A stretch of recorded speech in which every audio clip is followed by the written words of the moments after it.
ओम शांति। 1 नवंबर 2024 के ईश्वरीय महावाक्य। पहले सुनते हैं मुरली के मुख्य पॉइंट्स। बाबा ने कहा, याद की यात्रा में रहने से तुमको बहुत फायदा है। तुम आत्माएं सच्चा सोना सतो प्रधान बन जाओगे। आयु बड़ी होगी और आत्मा भी कंचन हो जाएगी। अभी दोनों बाप तुम्हारा श्रृंगार कर रहे हैं। ड्रामा प्लान अनुसार बाबा भी बंधाए मान है, उनको यह ड्यूटी मिली हुई है। फिर बाबा ने कहा, इस माया रूपी ग्रह से तुम्हें बचकर रहना है। यह बड़ी जबरदस्त है, नाक कान से पकड़कर बहुत तड़फाती है। अगर घायल हो गए अर्थात बाप का हाथ छोड़ दिया तो पद कम हो जाएगा। जो सदैव एक रस रहते वह कभी बाप को छोड़कर नहीं जा सकते। याद नहीं करेंगे तो माया के भूत तुमको हप कर लेंगे। देहधारी को याद करना गोया माया को याद करना है। लास्ट में बाबा ने कहा, अभी तुम श्रेष्ठाचारी बन रहे हो तो ऐसा बनाने वाले बाप को कभी फारकती व डाइवोर्स नहीं देना। विश्व का मालिक बनना है तो कुछ मेहनत करनी पड़े, परंतु कई बच्चों में बातचीत करने का भी अक्ल नहीं है। बुद्धि में हमेशा रहे हम संगम युगी ब्राह्मण हैं। पतित मनुष्य की तो तुम्हें शक्ल भी नहीं देखनी चाहिए। अब सुनते हैं महावाक्यों को विस्तार से। बाबा ने कहा, मीठे बच्चे, इस समय निराकार बाप साकार में आकर तुम्हारा श्रृंगार करते हैं, अकेला नहीं। प्रश्न, तुम बच्चे याद की यात्रा में क्यों बैठते हो? उत्तर, पहला, क्योंकि तुम जानते हो इस याद से ही हमें बहुत बड़ी आयु मिलती है, हम निरोगी बनते हैं। दूसरा, याद करने से हमारे पाप कटते हैं, हम सच्चा सोना बन जाते हैं। आत्मा से रजो तमो की खाद निकल जाती है, वह कंचन बन जाती है।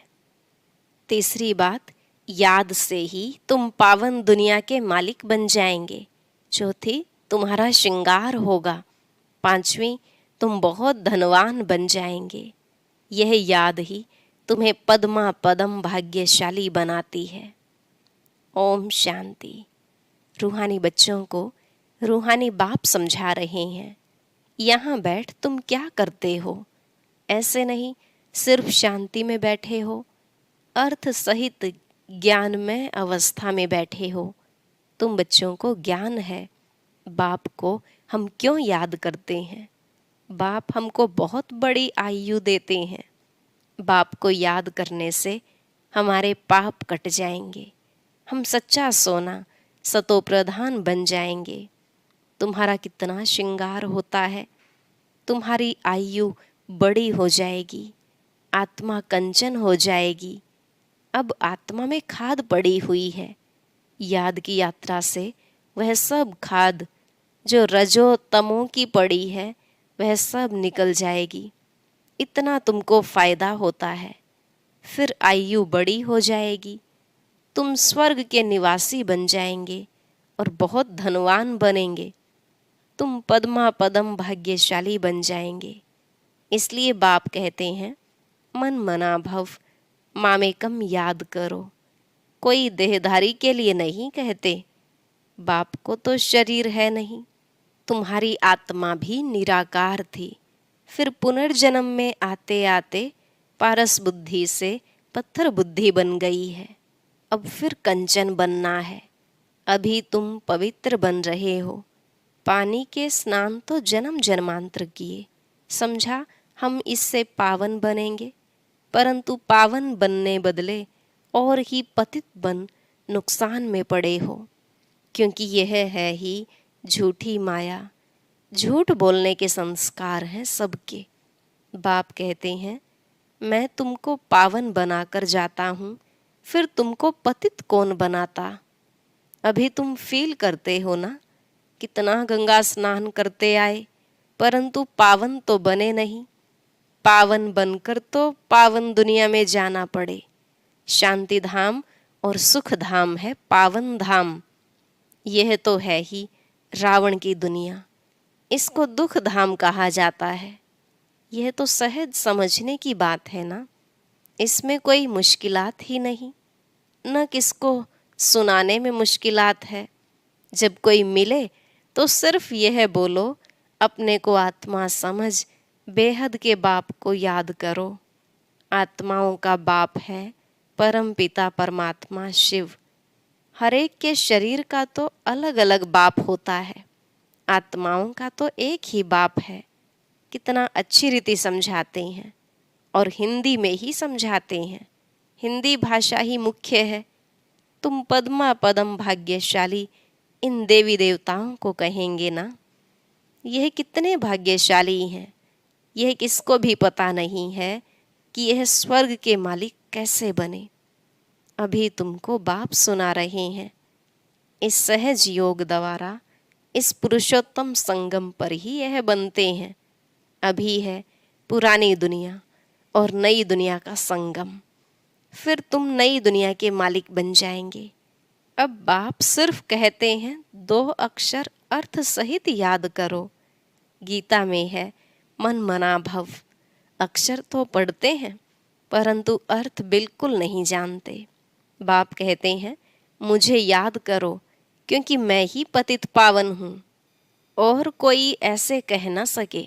बाप ही कहते हैं मुझे याद करने से तुम पावन बन पावन दुनिया में चले जाएंगे। पहले पहले तुम सतो प्रधान थे, फिर पुनर्जन्म लेते लेते तमो प्रधान बने हो। अब 84 जन्म बाद फिर तुम नई दुनिया में देवता बनते हो। रचयिता और रचना दोनों को तुम जान गए हो, तो अभी तुम आस्तिक बन गए हो। आगे जन्म जन्मांतर तुम नास्तिक थे। यह बात जो बाप सुनाते हैं और कोई जानते ही नहीं। कहाँ भी जाओ कोई भी तुमको यह बातें नहीं सुनाएंगे। अभी दोनों ही बाप तुम्हारा श्रृंगार कर रहे हैं। पहले तो बाप अकेला था, शरीर बिगर था, ऊपर बैठ तुम्हारा श्रृंगार कर न सके। कहते हैं ना, बत 12, 1 और 2 मिलकर 12 होते हैं। बाकी प्रेरणा व शक्ति आदि की बात नहीं, ऊपर से प्रेरणा द्वारा मिल न सके। निराकार जब साकार शरीर का आधार लेते हैं तब तुम्हारा श्रृंगार करते हैं। समझते भी हैं बाबा हमको सुख धाम में ले जाते हैं। ड्रामा के प्लान अनुसार बाबा बंधाएमान है, उनको ड्यूटी मिली हुई है। हर 5000 वर्ष बाद आते हैं तुम बच्चों के लिए। इस योग बल से तुम कितने कंचन बनते हो। आत्मा और काया दोनों कंचन बनती है, फिर छीछी बनते हो। अभी तुम साक्षात्कार करते हो। इस पुरुषार्थ से हम ऐसा श्रृंगारा हुआ बनेंगे। वहाँ क्रिमिनल आई होती नहीं, तो भी अंग सब ढके हुए होते हैं। यहाँ तो देखो छी बातें रावण राज्य में सीखते हैं। इन लक्ष्मी नारायण को देखो, ड्रेस आदि कितनी अच्छी है। यहाँ तो सब हैं देह अभिमानी। उन्हों को देह अभिमानी नहीं कहेंगे, उन्हों की नेचुरल ब्यूटी है। बाप तुमको ऐसा नेचुरल ब्यूटीफुल बनाते हैं। आजकल तो सच्चा जेवर कोई पहन भी नहीं सकता है। कोई पहने तो उनको ही लूट जाएं। वहाँ तो ऐसी कोई बात नहीं। ऐसा बाप तुमको मिला है, इन बिगर तो तुम बन न सको। बहुत कहते हैं हम तो डायरेक्ट शिव बाबा से लेते हैं, परंतु वह देंगे ही कैसे? भल कोशिश करके देखो, डायरेक्ट मांगो, देखो मिलता है। ऐसे बहुत कहते हैं हम तो शिव बाबा से वर्षा लेंगे, ब्रह्मा से पूछने की भी क्या दरकार है। शिव बाबा प्रेरणा से कुछ दे देंगे। अच्छे अच्छे पुराने बच्चे, उनको भी माया ऐसे चक पहन लेती है, अर्थात काट लेती है। एक को मानते हैं, परंतु एक क्या करेंगे? बाप कहते हैं मैं एक कैसे आऊं, मुख बिगर बात कैसे कर सकूं? मुख का तो गायन है ना। गौ मुख से अमृत लेने के लिए कितना धक्का खाते हैं, फिर श्रीनाथ द्वारे पर जाकर दर्शन करते हैं। परंतु उनका दर्शन करने से क्या होगा? उसको कहा जाता है बुत पूजा। उनमें आत्मा तो है नहीं, बाकी 5 तत्वों का पुतला बना हुआ है, तो गोया माया को याद करना हो गया। 5 तत्व प्रकृति है ना, उनको याद करने से क्या होगा? प्रकृति का आधार तो सबको है, परंतु वहाँ है सतो प्रधान प्रकृति, यहाँ है तमो प्रधान प्रकृति। बाप को सतो प्रधान प्रकृति का आधार कभी नहीं लेना पड़ता। यहाँ तो सतो प्रधान प्रकृति मिल न सके। यह जो भी साधु संत हैं, बाप कहते हैं इन सब का उद्धार मुझे करना पड़ता है। मैं निवृत्ति मार्ग में आता ही नहीं हूँ, यह है ही प्रवृत्ति मार्ग। सबको कहता हूँ पवित्र बनो। वहाँ तो नाम रूप आदि सब बदल जाता है। तो बाप समझाते हैं, देखो यह नाटक कैसा बना हुआ है। एक के फीचर्स न मिले दूसरे से, इतने करोड़ों हैं, सबके फीचर्स अलग। कितना भी कोई कुछ करे तो भी एक के फीचर्स दूसरे से मिल न सके। इसको कहा जाता है कुदरत, वंडर। स्वर्ग को वंडर कहा जाता है ना, कितना शोभनिक है। माया के 7 वंडर, बाप का एक वंडर। वह 7 वंडर्स तराजू के एक तरफ रखो, यह एक वंडर दूसरे तरफ में रखो, तो भी यह भारी हो जाएगा। एक तरफ ज्ञान, एक तरफ भक्ति को रखो तो ज्ञान का तरफ बहुत भारी हो जाएगा। अभी तुम समझते हो भक्ति सिखलाने वाले तो ढेर हैं, ज्ञान देने वाला एक ही बाप है। तो बाप बैठ बच्चों को पढ़ाते हैं, श्रृंगार करते हैं। बाप कहते हैं पवित्र बनो, तो कहते नहीं हम तो छीछी बनेंगे। गरुड़ पुराण में भी विषय वैतरणी नदी दिखाती है ना, बिच्छू, टिंडन, सर्प आदि सब एक दो को काटते रहते हैं। बाप कहते हैं तुम कितने निधन के बन जाते हो। तुम बच्चों को ही बाप समझाते हैं। बाहर में कोई को ऐसा सीधा कहो तो बिगड़ जाए, बड़ा युक्ति से समझाना होता है। कई बच्चों में बातचीत करने का भी अक्ल नहीं रहता। छोटे बच्चे एकदम इनोसेंट होते हैं, इसलिए उनको महात्मा कहा जाता है। कहाँ श्री कृष्ण महात्मा, कहाँ यह सन्यासी निवृत्ति मार्ग वाले महात्मा कहलाते हैं। वह है प्रवृत्ति मार्ग। वह कभी भ्रष्टाचार से पैदा नहीं होते, उनको कहते ही हैं श्रेष्ठाचारी। अभी तुम श्रेष्ठाचारी बन रहे हो। बच्चे जानते हैं यहाँ बाप दादा दोनों इकट्ठे हैं। यह जरूर श्रृंगार अच्छा ही करेंगे। सबकी दिल होगी ना, जिन्होंने इन बच्चों को ऐसा श्रृंगार कराया है, तो हम क्यों न उनके पास जाएं। इसलिए तुम यहाँ आते हो रिफ्रेश होने। दिल कशिश करती है बाप के पास आने। जिनको पूरा निश्चय होता है वह तो कहेंगे चाहे मारो चाहे कुछ भी करो, हम कभी साथ नहीं छोड़ेंगे। कोई तो बिगर कारण भी छोड़ देते हैं। यह भी ड्रामा का खेल बना हुआ है। फारकती व डाइवोर्स दे देते हैं। बाप जानते हैं यह रावण के वंश के हैं। कल्प कल्प ऐसा होता है। कोई फिर आ जाते हैं। बाबा समझाते हैं हाथ छोड़ने से पद कम हो जाता है। सम्मुख आते हैं, प्रतिज्ञा करते हैं हम ऐसे बाप को कभी नहीं छोड़ेंगे। परंतु माया रावण भी कम नहीं है, झट अपनी तरफ खींच लेती है। फिर सम्मुख आते हैं तो उनको समझाया जाता है बाप लाठी थोड़े ही लगाएंगे, बाप तो फिर भी प्यार से ही समझाएंगे। तुमको माया ग्रह खा जाता, अच्छा हुआ जो बचकर आ गए। घायल होंगे तो पद कम हो जाएगा। जो सदैव एक रस ही रहेंगे वह कभी हटेंगे नहीं, कभी हाथ नहीं छोड़ेंगे। यहाँ से बाप को छोड़ मरकर माया रावण के बनते हैं तो उनको माया और ही जोर से खाएगी। बाप कहते हैं तुमको कितना श्रृंगार करते हैं। समझाया जाता है अच्छे होकर चलो, किसको दुख नहीं दो। ब्लड से भी लिख कर देते हैं, फिर वैसे के वैसे बन जाते हैं। माया बड़ी जबरदस्त है, कान नाक से पकड़कर बहुत तड़पाती है। अब तुमको ज्ञान का तीसरा नेत्र देते हैं तो क्रिमिनल दृष्टि कभी नहीं जानी चाहिए। विश्व का मालिक बनना है तो कुछ मेहनत भी करनी पड़े ना। अब तुम्हारी आत्मा और शरीर दोनों तमो प्रधान हैं, खाद पड़ गई है। इस खाद को भस्म करने के लिए बाप कहते हैं मुझे याद करो। तुम बाप को याद नहीं कर सकते हो, लज्जा नहीं आती है। याद नहीं करेंगे तो माया के भूत तुमको हप कर लेंगे। तुम कितना छीछी बन गए हो। रावण राज्य में एक भी ऐसा नहीं जो विकार से पैदा न हुआ हो। वहां इस विकार का नाम नहीं, रावण ही नहीं। रावण राज्य होता ही है द्वापर से। पावन बनाने वाला एक ही बाप है। बाप कहते हैं बच्चे, यह एक जन्म ही पवित्र बनना है, फिर तो विकार की बात ही नहीं होती। वह है ही निर्विकारी दुनिया।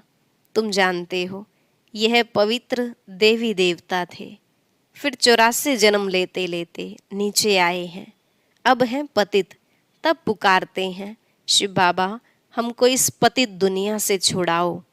अभी जब बाप आए हैं तब तुमको समझ पड़ी है कि यह पतित काम है। आगे नहीं समझते थे क्योंकि तुम रावण राज्य में थे। अब बाप कहते हैं सुख धाम चलना है तो छीछी बनना छोड़ो। आधा कल्प तुम छीछी बने हो, सिर पर पापों का बहुत बोझा है और तुमने गाली भी बहुत दी है। बाप को गाली देने से बहुत पाप चढ़ जाते हैं। यह भी ड्रामा में पार्ट है। तुम्हारी आत्मा को भी 84 का पार्ट मिला हुआ है, वह बजाना ही है। हर एक को अपना पार्ट बजाना है। फिर तुम रोते क्यों हो? सतयुग में कोई रोता नहीं। फिर ज्ञान की दशा पूरी होती है तो वही रोना पीटना शुरू हो जाता है। मोहजीत की कथा भी तुमने सुनी है। यह तो एक झूठा दृष्टांत बनाया है। सतयुग में कोई की अकाले मृत्यु होती नहीं। मोहजीत बनाने वाला तो एक ही बाप है। परमपिता परमात्मा के तुम वारिस बनते हो, जो तुमको विश्व का मालिक बनाते हैं। अपने से पूछो हम आत्माएं उनके वारिस हैं? बाकी जिस्मानी पढ़ाई में क्या रखा है? आजकल तो पतित मनुष्यों की शक्ल भी नहीं देखनी चाहिए, न बच्चों को दिखानी चाहिए। बुद्धि में हमेशा समझो हम संगम युग पर हैं। एक बाप को ही याद करते हैं और सबको देखते हुए नहीं देखते हैं। हम नई दुनिया को ही देखते हैं। हम देवता बनते हैं, उस नए संबंधों को ही देखते हैं। पुराने संबंध को देखते हुए नहीं देखते हैं। यह सब भस्म होने वाला है। हम अकेले आए थे, फिर अकेले ही जाते हैं। बाप एक ही बार आते हैं साथ ले जाने। इनको शिव बाबा की बारात कहा जाता है। शिव बाबा के बच्चे सब हैं। बाप विश्व की बादशाही देते हैं, मनुष्य से देवता बनाते हैं। आगे विष उगलते थे, अब अमृत उगलते हैं। अच्छा, मीठे मीठे सिकिलधे बच्चों प्रति माता पिता बाप दादा का याद प्यार और गुड मॉर्निंग। रूहानी बाप की रूहानी बच्चों को नमस्ते।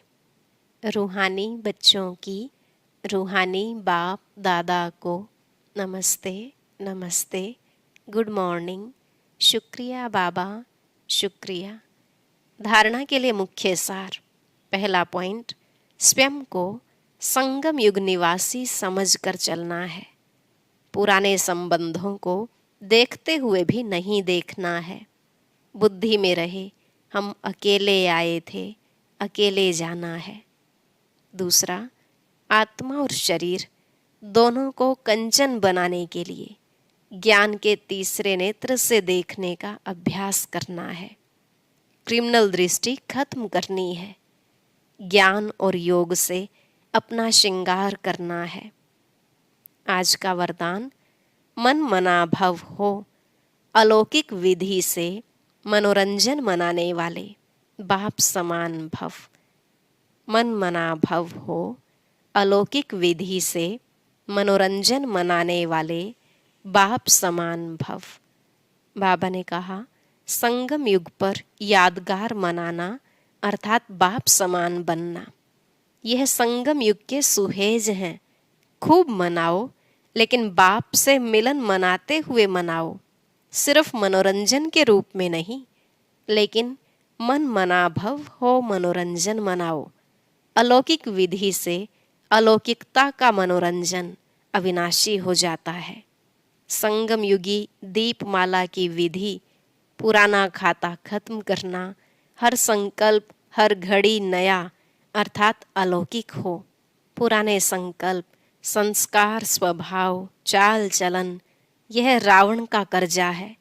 इसे एक दृढ़ संकल्प से समाप्त करो। स्लोगन, बातों को देखने के बजाय स्वयं को और बाप को देखो। बातों को देखने के बजाय स्वयं को और बाप को देखो। अच्छा। ओम शांति। बच्चों की एक कमजोरी के कारण विश्व परिवर्तन का कार्य रुका हुआ है। वह कौन सी कमजोरी है, सुनते हैं आज के ज्ञान मोती में।